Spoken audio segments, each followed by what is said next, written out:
మీ ఎలాంటి వ్యాపార ప్రకటనలకైనా వెంటనే మా ఛానల్ సంప్రదించండి. నమస్తే. ఈరోజు మన స్టూడియోలో ప్రముఖ ఆధ్యాత్మికవేత్త దైవజ్ఞ బ్రహ్మశ్రీ వీరాపురం సుబ్రహ్మణ్య స్వామి గారు మనతో ఉన్నారు. గురుగారితో మాట్లాడదాం. నమస్కారం గురుగారు. శుభాశీస్సులండి. సో సెప్టెంబర్లో మీనరాశి వారి పరిస్థితి ఈ విధంగా ఉండబోతుంది. ఏళ్ళనాటి చిల్లో ఉన్నారు, పైగా చంద్రగ్రహణం కూడా ఈ నెలలో రాబోతుంది. దీని తాలూకు ఇంపాక్ట్ ఎంతవరకు ఉంటుంది, ఓవరాల్గా ఎలాంటి జాగ్రత్తలు దైవారాధన చేసుకుంటే బాగుంటుంది అంటారు? చాలా చక్కని విషయం అడిగారు. ఈ యొక్క భాద్రపద మాసం సెప్టెంబర్ నెల మీనరాశి. ఈ మీనరాశి వారికి అన్ని విధాల హానికర ప్రభావమే అధికంగా ఉంది. ఓవరాల్గా గ్రహస్థితి రీత్యా చూసుకుంటే కుజుని ప్రభావం తీవ్రంగా నష్టాన్ని కలగచేస్తుంది. కుజుడు దోషకారకుడై ఉన్నాడు. అంటే ఏమిటంటే కుజుడు కొన్ని విధాలుగా అనే చెప్పడం కన్నా అన్ని విధాలుగా మెయిన్ ఆర్థికానికి కారకుడు. అంటే రుణ బాధలు, రుణ పీడితుడు అన్నమాట. ఎవరు? కుజుడు. రుణ పీడితుడు అంటే అప్పుల బాధలు అధికంగా ఉంటాయి. ఒకటి. రోగపీడితుడు కూడా. రోగపీడితుడు అంటే ఆరోగ్యపరంగా ఎప్పుడు ఏ విధమైన సమస్య వస్తుందో కూడా ఊహించలేని విధంగా, నిన్నటిదాకా బాగున్నాడు అంటే ఈరోజు టక్కని ఏదో ఒక రకంగా నష్టం, అనారోగ్య పాలు గురయ్యే అవకాశం ఉంది. ఇదే కాకుండా దీంతోపాటు కుజుని ప్రభావం తీవ్రం ఉండిందనుకోండి, ఇంట్లో భార్య అయినా సరే శత్రువే. ఇంట్లో భార్య అయినా శత్రువు. ఇన్నేళ్ళు భార్య మంచిదే, కానీ ఆటోమేటిక్గా సడన్గా మారిపోతుంది. భార్య అయినా శత్రువే, కొడుకైనా కూతురైనా శత్రువే అయిపోతుంది. అటు తల్లిదండ్రులైనా ఇటు అత్తమామలైనా శత్రువే. ఇంకా బయట వాళ్ళతో చెప్పాల్సిన అవసరం లేదు, ఎదురుగా డైరెక్ట్గా దాడికి దిగే అవకాశం కూడా.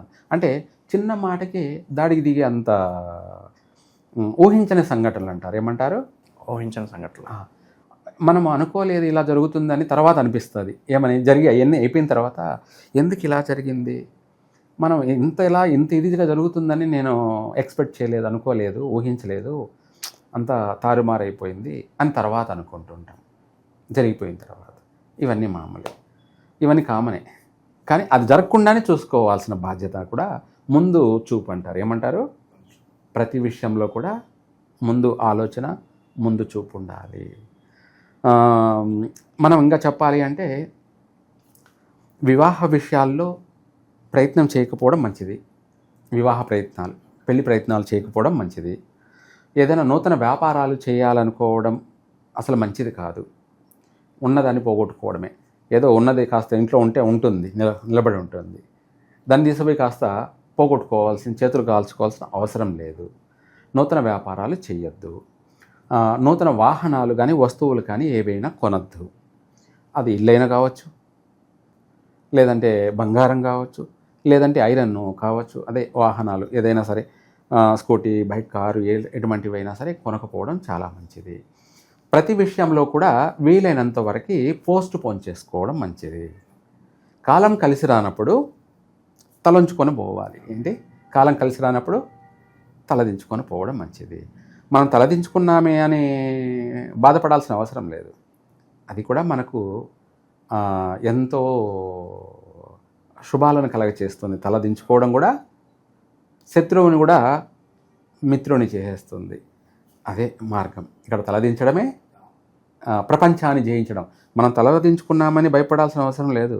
ప్రపంచాన్ని కూడా ఇది ప్రధానమైన మార్గం అవుతుంది. మళ్ళీ మరి గుడ్ టైం స్టార్ట్ అవడానికి ఎంత సమయం పట్టవచ్చు అంటారు? మొత్తం మీద ఈ మాసం అయితే చాలా బాగలేదు. దానికి తోడు చంద్రగ్రహణం, అపసవ్య కాలసర్ప చంద్రగ్రహణం అన్నమాట. ఇది రివర్స్, దీన్ని చీకటి అంటారు. దీని ప్రభావము కుంభరాశి పైన, మీనరాశి పైన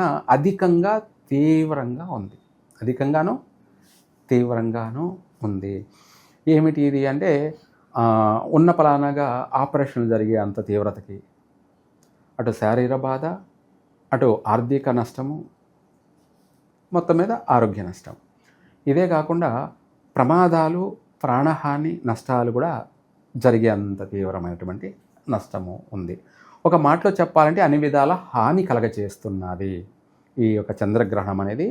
అంటే మనము ఏదైనా సరే మంచి జరుగుతుంది అనుకొని చేద్దామనంటే అది రివర్స్ అయిపోతుంది. దాన్నే అపసవ్యము అంటారు. రివర్స్. అనుకున్నది ఒకటి, జరిగింది ఇంకొకటి. అనే విధంగా అధికంగా ఉన్నాయి. కాబట్టి వీటి అన్నిటి నుంచి కూడా మనం బయటపడాలి అంటే ఈ యొక్క చంద్రగ్రహణ ప్రభావం నుంచి కానీ, అటు మన ఉద్యోగపరంగా కావచ్చు, ఆరోగ్యపరంగా కావచ్చు, అభివృద్ధి పరంగా కావచ్చు, వ్యాపార పరంగా కావచ్చు, వీటన్నిటి నుంచి మనము తప్పించుకు తిరుగువాడు దన్నీడు సుమి అన్నట్టుగా మనం బాగుపడాలి అంటే వీళ్ళు నిద్ర లేగానే మొట్టమొదటిగా నిద్ర లేవగానే ఎవరి ముఖాలంటే వాళ్ళ ముఖాలు చూడకుండా దేవుడి ముఖం చూడాలా? నిద్ర లేగానే గణపతిని చూడండి. నిద్ర లేగానే గణపతినన్నా చూడండి, లేదనుకోండి అమ్మవారినన్నా చూడండి, అది కాకపోతే ఆంజనేయ స్వామినన్నా చూడండి. అంటే మనం పనుకున్నప్పుడు మనకెదురుగా ఒక ఫోటో పెట్టుకోవడం, లామినేషన్. అది ఈ ముగ్గురులు ఎవరైనా సరే, గణపతి అయినా సరే, అటు అమ్మవారైనా సరే, లేదంటే ఆంజనేయ స్వామి అయినా సరే, మనకెదురుగా పడక గది కావచ్చు, పర్వాలేదు, లామినేషనే, ఆడేం విగ్రహం కాదు. అంటే కొంతమంది చెప్తుంటారు బెడ్రూమ్లో దేవుడు ఉండకూడదు అని. దేవుడు అంతటా దేవుడే ఉన్నాడు. దేవుడు అంతటా దేవుడు లేనిదంటూ ఎక్కడా లేదు. అదే ప్రహ్లాదుడు, నువ్వు దేవుడు ఎక్కడున్నాడు అంటే అన్ని చోట్ల దేవుడే ఉన్నాడు అని చెప్తాడు. మరి స్తంభంలో ఉన్నాడో చూపించంటే ఉన్నాడు అంటే పగలు కొడితే స్తంభంలోంచి ఉగ్ర నరసింహస్వామి వస్తాడు. అట్లాగా దేవుడు లేని చోట అంటే ఏమీ లేదు. బెడ్రూమ్లో పెట్టుకోవచ్చా పెట్టుకోకూడదా అనేది ఏమీ లేదు. అడే మనము ప్రతిష్ఠ చేసి విగ్రహం పెట్టడం లేదు. ఒక ఫోటో లామినేషన్ పెట్టుకొని నిద్ర లేగానే చూసామనుకోండి, దరిద్రం పోతుంది. ఏంటి చూడగానే అంటే రాబోయేటువంటి ఉపద్రవాల నుంచి మనం సొగం తప్పించుకున్న వాళ్ళు అవుతాం. ఆ తర్వాత రెండవది ఏమిటి అంటే ఈ భాద్రపద మాసం అంతా కూడా ఎక్కువగా భక్తి శ్రద్ధలకు ఎక్కువగా టైం కేటాయించాలి. ఆ ఎక్కువ టైం అనేది ఏంటంటే పొద్దున ఒక అరగంటో గంటో, మళ్ళీ సాయంత్రం ఒక అరగంటో గంటో సమయం కేటాయించి మనము ఇక్కడ గణపతిలో కూడా ఒక ప్రత్యేకం ఏమిటంటే రుద్ర గణపతి అని కూడా చెప్తారు. ఏమంటారు? రుద్ర గణపతి.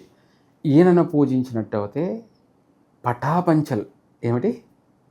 పట పంచల్ అంటే రాబోయే 10,000 ఉపద్రవాలు కావచ్చు, 1,00,000 ఉపద్రవాలు కావచ్చు, రుద్ర గణపతి అని పూజించడం వల్ల మనకు సకల దోష వినాశనం, సమస్త దోష వినాశనం జరుగుతుంది. లేదు అది తెలియలేదనుకోండి, మనకు కనుదిష్టి గణపతి అని కూడా అంటారు. అంటే 5 తలలు ఉన్నటువంటి గణపతిని కావచ్చు, లేదంటే ఏక గణపతి అయినా సరే 3వ కన్ను ఉంటుంది కదా, ఆయనను పూజించినట్టయితే మనల్ని ఆ 3వ కన్ను కాపాడుతూ ఉంటుంది. మనల్ని మనం ఇప్పుడు క్రియేట్ చేసుకున్నాము కెమెరా, ఎక్కడెక్కడ ఏం జరుగుతుందో అనేది 3వ నేత్రం చూస్తూ ఉంటుంది. మంచి చెడుని మనం దాన్ని గ్రహించగలం. అదేవిధంగా ఈ 3వ కన్ను ఉన్నటువంటి గణపతిని మనము పెట్టుకొని పూజించడం, లేదంటే ఆ అష్టోత్తరం కానీ దానికి సంబంధించినటువంటి ఏదైనా శ్లోకం కానీ ఈ పఠించుకుంటూ ఎక్కువగా ఈ దోషం నుంచి బయటపడడానికి బియ్యము, కుంకుమ, నెయ్యి కలిపిన కుంకుమతో బొట్టు పెట్టుకోవాలి. అర్థమైందా? ఏమర్థమైంది? నెయ్యి, కుంకుమ, బియ్యం, బియ్యంతో కలిపి ఉన్నదాన్ని బొట్టు పెట్టుకోవడం అన్నమాట. కొంతమంది దీన్ని అశుభంగా కూడా భావిస్తారు. ఏమని? అశుభం అంటే ఏంది? కొన్నిటికి ఇవి చేస్తారు కదా, అశుభ కార్యాలంటే మన పిండ ప్రధానాలు వాటిలోనే చేస్తారు కదా అని అనుకుంటారు. కానీ అపసవ్య కాల సర్పదోషం, అపసవ్య గ్రహణ దోషాన్ని నివారణ చేసేది ఇందాక రుద్ర గణపతి అన్నాను చూసారా. మనం రుద్ర గణపతిని పూజించలేకపోయినా తెలియకపోయినా ఈ కుంకుమతో కలిపి ఉన్నటువంటి బియ్యం, కుంకుమ, ఆవు నెయ్యి ఇది కలిపి బొట్టు పెట్టుకున్నట్టయితే విశేషంగా రాబోయే ఎటువంటి ఉపద్రవాలైనా సరే, పెను ప్రమాదాలైనా సరే ఇవన్నీ కూడా కొట్టుకుపోతాయి. రుద్ర గణపతి అనుగ్రహం కలుగుతుంది. రాబోయే ప్రమాదాల నుంచి, ప్రాణ నష్టాల నుంచి మాత్రం తప్పకుండా మనము బయటపడతాం. చక్కగా కలిసి వస్తుంది. వీలైనంత వరకు ఇది రాత్రి పనుకునేటప్పుడు పొద్దున పూట ఇలా చేసి ఆ తర్వాత గ్రహణం అయిపోయిన మరుసటి రోజు వీళ్ళు నవధాన్యాలు అన్నీ కలిపి ఒక ఎరుపు జాకెట్లో మూటగట్టి 9 నవధాన్యాలు కలిపి అందులో తాంబూలం దక్షిణ పెట్టి పండితుడికి దానం చేస్తే నవగ్రహ దోషం పూర్తిగా వైదొలిగిపోతుంది. దాన రూపంలో అంటే మన దరిద్రాన్ని, మనకున్నటువంటి షాడోని, మనకున్న నెగిటివ్ని మనము దానం చేసేస్తాం. ఎవరికి? పండితుడికి దానం చేసేస్తాం. మన కర్మ, మన యొక్క సమస్త దోషాలన్నింటినీ కూడా, సమస్త పీడలను కూడా మనము సోమవారం రోజు ఉదయము, ఆదివారం రాత్రి చంద్రగ్రహణం జరుగుతుంది. తెల్లవారుజామున ఉదయం వచ్చేసి 7 నుంచి 9 వరకు కూడా ఆ సమయంలో రాహుకాలం జరుగుతుంది. కాబట్టి 7:30, 9 ఆ సమయంలో ఈ దానం చేయడం వల్ల వీళ్లకు సర్వకర్మ విమోచన జరుగుతుంది. అన్నీ కూడా మంచి జరుగుతాయి, భయపడాల్సిన అవసరం లేదు.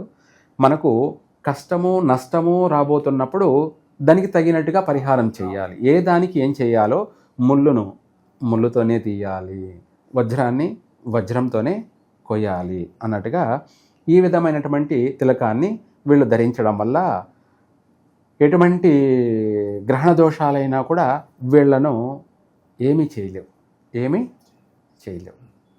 ఇక వాస్తుపరంగా, న్యూమరాలజీ పరంగా ఈ రాశి వాళ్ళకి ఏమన్నా సలహాలు సూచనలు ఉన్నాయి గురుగారు? చాలా చక్కని విషయం అడిగారు.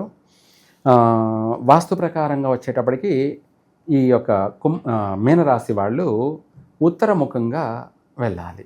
ఉత్తర ఈశాన్యముఖంగానైనా సరే, ఈశాన్యం లేదా ఉత్తరముఖంగానైనా సరే, లేదా పూర్తిగా ఈశాన్య దిశగానైనా సరే వీళ్ళు ప్రతిరోజు ప్రతినిత్యం బయలుదేరినట్టయితే ఎంతటి కార్యాన్నైనా కూడా శుభప్రదంగా అయిపోతుంది. ఆ పని అవుతుందో లేదో అని అనుమానంగా పోయిన వాళ్ళు ఆ పని నెరవేరుతుంది. అరే ఇది అవుతుందని నేను అనుకోలేదు, కానీ అయిపోయింది, నేను అదృష్టవంతుడినే అని తను అనుకుంటాడు. అదే కథ కావాలి, అదే మనకు కావాల్సింది. నేను అదృష్టవంతుడిని అనుకోవడమే మహాభాగ్యం. అలా జరగాలి అంటే ఉత్తరముఖంగా కానీ ఈశాన్యముఖంగా కానీ బయలుదేరి వెళితే కాగల కార్యం ప్రతిదీ కూడా నెరవేరుతుంది. చక్కగా పాజిటివ్గా అభివృద్ధి చెందుతారు. పెళ్లి చూపులకి వెళ్ళడం కూడా ఈ దిశగా బయలుదేరినట్టయితే మంచి సంబంధాలే దొరుకుతాయి. ప్రతిరోజు ప్రతి పని పైన కూడా ఈ దిశగా బయలుదేరినట్టయితే చక్కగా కలిసి వస్తుంది. తర్వాత మీరు అన్నట్టుగా న్యూమరాలజీ ప్రకారంగా చూసుకుంటే ఈ యొక్క వీళ్ళకు కూడా 1, 2, 3, 9 వీళ్ళకు కూడా, ఎవరికి? మీనరాశి వాళ్ళకి ఈ సంఖ్య వీళ్ళకు బాగా అదృష్టప్రదమైన సంఖ్య, శుభ సంఖ్య. అది మనకు వాస్తుశాస్త్ర ప్రకారంగా మన ఇంటికి ఒక నెంబర్ తీసుకోవాలన్నా మనం సెలెక్ట్ చేసి తీసుకోవచ్చు. దానికి కావాల్సిన ఫీజు కట్టాలంతే. కారుకైనా, బైక్ అయినా, లేదంటే మనం ఫోన్ నెంబర్ సెలెక్ట్ చేసుకొని తీసుకున్నట్టు అయితే కమర్షియల్గా అంటారు. ఈ నెంబర్లే తీసుకోవాలి, ఈ సంఖ్య ఉండాలి, ఈ అంకెలే ఉండాలి, కలిపి కూడుకుంటే టోటల్ వచ్చేటప్పటికి కూడా ఇవే ఉండాలి. అప్పుడు మనకు ప్రతి దాని నుంచి కలిసే వస్తుంది.